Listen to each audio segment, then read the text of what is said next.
Для тых, хто мацнейшы за сталь, другі адкрыты міжнародны турнір па жымавым двоябор'е славянскі кубак адбыўся ў спорткомплексе аграгарадка Ноўка Віцебскага района. У спаборніцтвах прынялі ўдзел каля 80 спартсменаў з Расіі і Беларусі. Выдатны вынік паказаў і старшыня Віцебскага аблвыканкама Мікалай Шарснёў. За бітвай моцных сачыла Юлія Устінова.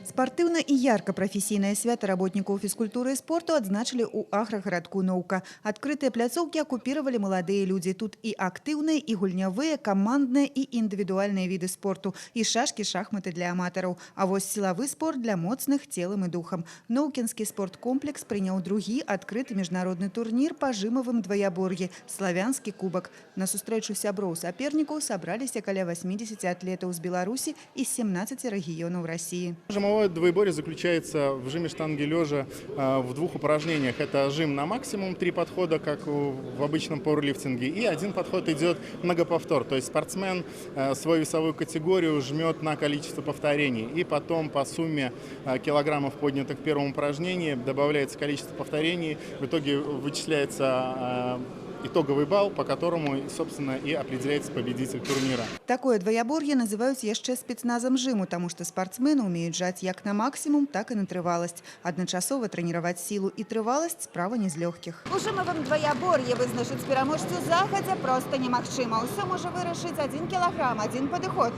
меншая вага спартсмена.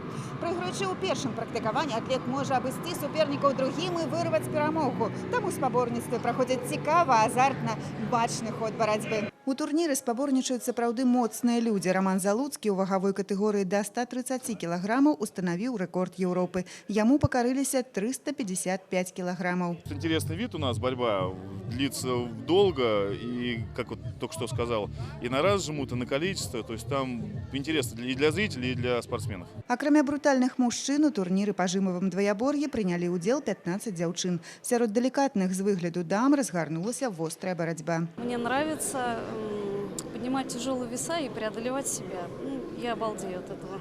Для меня это как отдушина. То есть я вот прихожу в зал, там мужчины, молодые ребята, пожилые, мы все вместе, единой командой, целеустремленные, какие-то вот единые вот мысли, побуждения какие-то. Чего вот в Москве очень сложно найти единомышленников, а вот в зале находятся люди, и общение, и сила, здоровый образ жизни. Па добрай традыцыі ў спаборніцтвах па сілавых відах спорту прымае ўдзел старшыня Віцебскага аблвыканкама. Мікалай Шарснёў паказаў клас. Лежачы ўзяў вагу 165 кілаграмаў, а ў другім этапе турніру 22 разы падняў 100-кілаграмовую штангу. У сваёй узроставай і вагавой катэгорыі гэта новы рэкорд Беларусі. Для меня спорт, вы знаете, тоже это какой-то рубеж в жизни, поэтому я ставлю себе цель. И если я дохожу до этой цели и исполняю, я уважаю просто себя как мужик, попросту говоря. На вуліцах Віцебска і райцэнтраў зараз з'яўляюцца новыя абсталяваныя спартыўныя пляцоўкі. Набірае рух воркаут.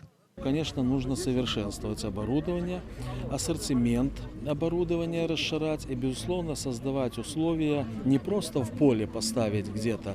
Нужен навес аккуратный, чтобы заниматься можно было и во время дождя осенью, и в снегопад. Мы уже определили проект, который будем размножать. Здаровыя людзі – сіла нацыі. Займацца спортам модна і карысна. Здаровы лад жыцця сёння ў прыярытэце. Юлія Устінова, Александр Рындзін. Навіны. Віцебскі раён.